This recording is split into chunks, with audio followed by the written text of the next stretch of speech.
Open ಆಗಿದ್ದಂತ Hormuz ಜಲಸಂಧಿ ಈಗ ಮತ್ತೆ ಬಂದ್ ಆಗ್ಬಿಟ್ಟಿದೆ. ಹಾರ್ಮುಜ್ ಜಲಸಂಧಿಯನ್ನ ಮತ್ತೆ ಇರಾನ್ ಕ್ಲೋಸ್ ಮಾಡುವಂತ ಕೆಲಸ ಮಾಡಿದೆ. ಮಧ್ಯಪ್ರಾಚ್ಯದಲ್ಲಿ ಓಪನ್ ಆಗಿತ್ತು ಹಾರ್ಮುಜ್ ಜಲಸಂಧಿ, ಆದ್ರೆ ಈಗ ಅದನ್ನ ಮುಚ್ಚುವಂತ ಕೆಲಸ ಆಗಿದೆ. ಇರಾನ್ ಇಂಥದ್ದೊಂದು ನಿರ್ಧಾರವನ್ನ ಕೈಗೊಂಡಿದೆ. ಹಾರ್ಮುಜ್ ದಾಟಲು ಯತ್ನಿಸಿದ್ರೆ ಧ್ವಂಸ ಮಾಡ್ತೀವಿ ಅಂತ ಎಚ್ಚರಿಕೆ ಕೊಡ್ತಿದ್ದಾರೆ. ಯಾರಾದರೂ ಅನುಮತಿಯನ್ನ ಇಲ್ಲದೆ ಬೈಪಾಸ್ ಮಾಡಬೇಕು ಅನ್ನುವಂತ ಪ್ರಯತ್ನಗಳನ್ನ ಮಾಡಿದ್ರೆ ನಾವೊಬ್ಬರನ್ನ ಮುಗಿಸ್ತೀವಿ, ಯಾರು ಕೂಡ ದಾಟಬಾರದು, ಹಾರ್ಮುಜನ್ನ ದಾಟಲು ಯತ್ನಿಸಿದ್ರೆ ಅವರು ಶತ್ರುಗಳು ಅಂತ ನಾವು ಪರಿಗಣಿಸಬೇಕಾಗತ್ತೆ.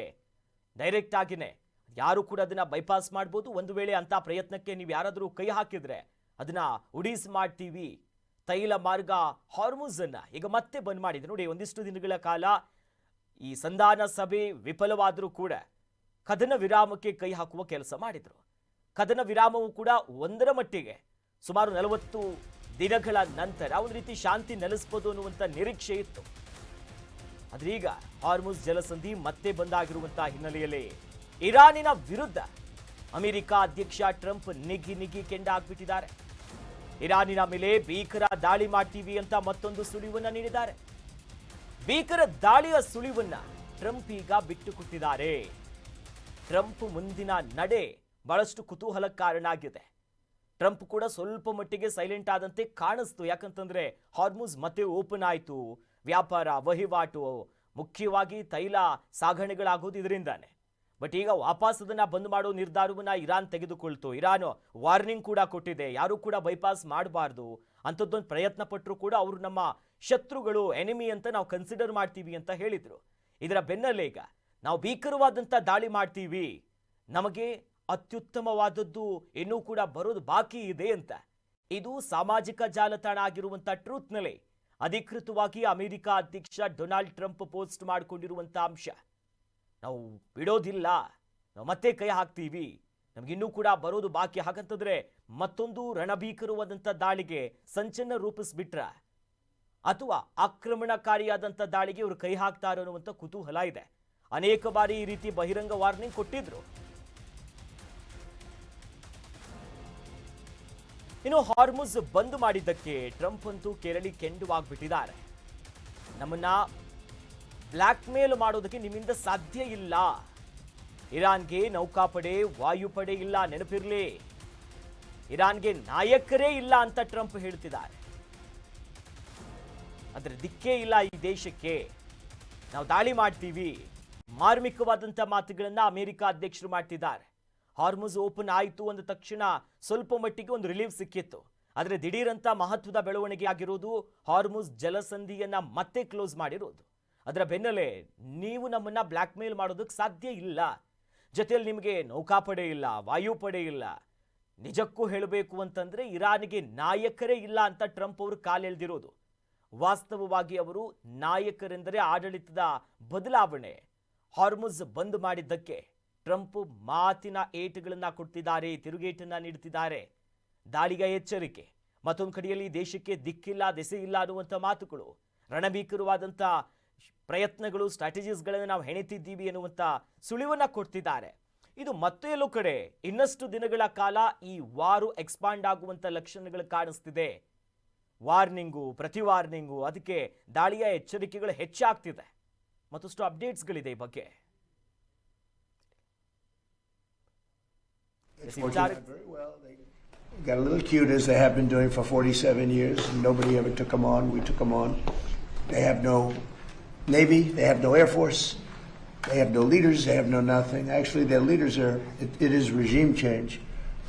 You call that enforced regime change. But we're talking to them. They wanted to close up the strait again, as they've been doing for years. And they can't blackmail us. In fact, a lot of the ships are coming up to Texas. I don't know if you know, in Louisiana, the ships are coming up. They got used to it. Maybe they'll keep doing it. It's worked out pretty good. But it's going actually along very well.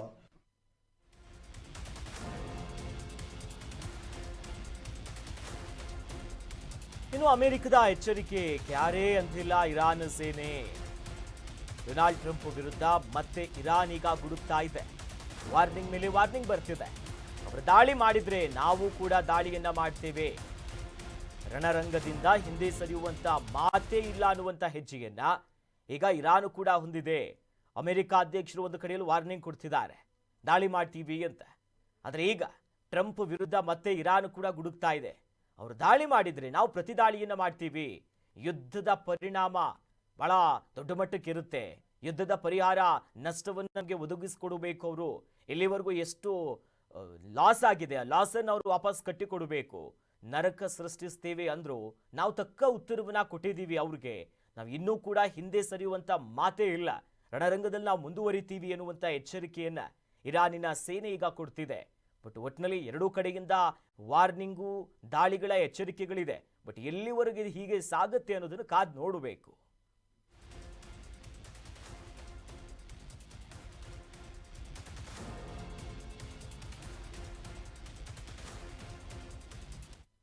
ಹಾರ್ಮುಜ್ನಲ್ಲಿ ಸಿಲುಕು ಬಿಟ್ಟಿದೆ ನಮ್ಮ ಭಾರತದ ಹಡಗುಗಳು.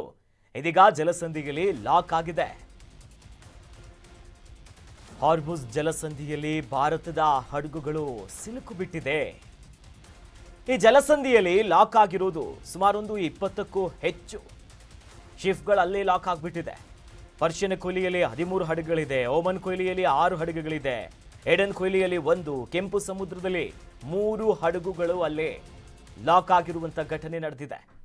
ಯಾವಾಗ ಹಾರ್ಮುಜ್ ಜಲಸಂಧಿ ಬಂದಾಯಿತು, ಆರಂಭದಿಂದಲೂ ಕೂಡ ಭಾರತಕ್ಕೊಂದು ರೀತಿ ಕನ್ಸೆಷನ್ಸ್ಗಳು ಇತ್ತು. ಯಾಕಂತಂದ್ರೆ ಭಾರತ ಮತ್ತು ಇರಾನ್ ನಡುವೆ ಇರುವಂತ ರಾಜತಾಂತ್ರಿಕ ಸಂಬಂಧದಿಂದ ಒಂದಿಷ್ಟು ವಿನಾಯಿತಿಗಳನ್ನ ಭಾರತಕ್ಕೆ ಕೊಟ್ಟಿದ್ರು. ಅನೇಕ ಹಡಗುಗಳು ಈಗಾಗಲೇ ಭಾರತಕ್ಕೆ ಬಂದು ತಲುಪಿತ್ತು. ಈಗ ಎಲ್ಲವೂ ಸರಿಯಾಯಿತು ಅನ್ನುವಂಥ ಸಂದರ್ಭದಲ್ಲಿ ಭಾರತದ ಸುಮಾರು ಒಂದು 20ಕ್ಕೂ ಹೆಚ್ಚು ಶಿಪ್ಗಳು ಏನೇನಿದೆ ಇವೆಲ್ಲವೂ ಕೂಡ ಜಲಸಂಧಿಯ ಆಸುಪಾಸಿನಲ್ಲಿ ಲಾಕ್ ಆಗಿದೆ. ಯಾಕಂತಂದ್ರೆ ಇರಾನ್ ಈಗ ಮತ್ತೆ close ಮಾಡಿಬಿಟ್ಟಿದೆ.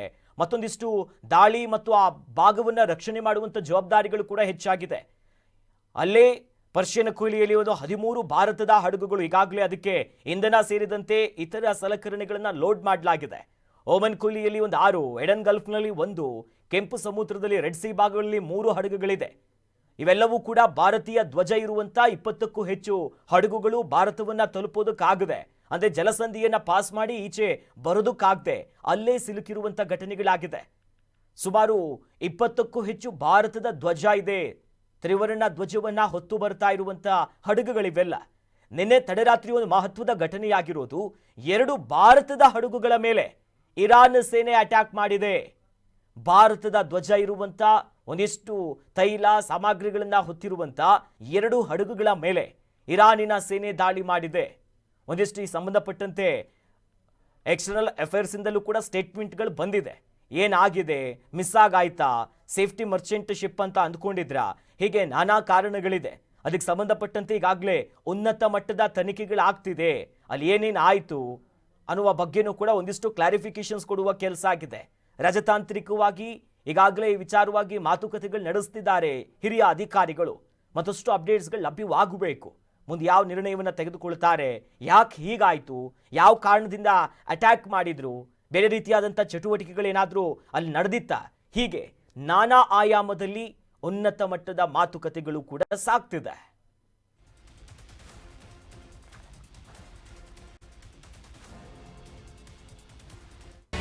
Karnataka news beet follow ಮಾಡಿ, ಸಬ್ಸ್ಕ್ರೈಬ್ ಮಾಡಿ.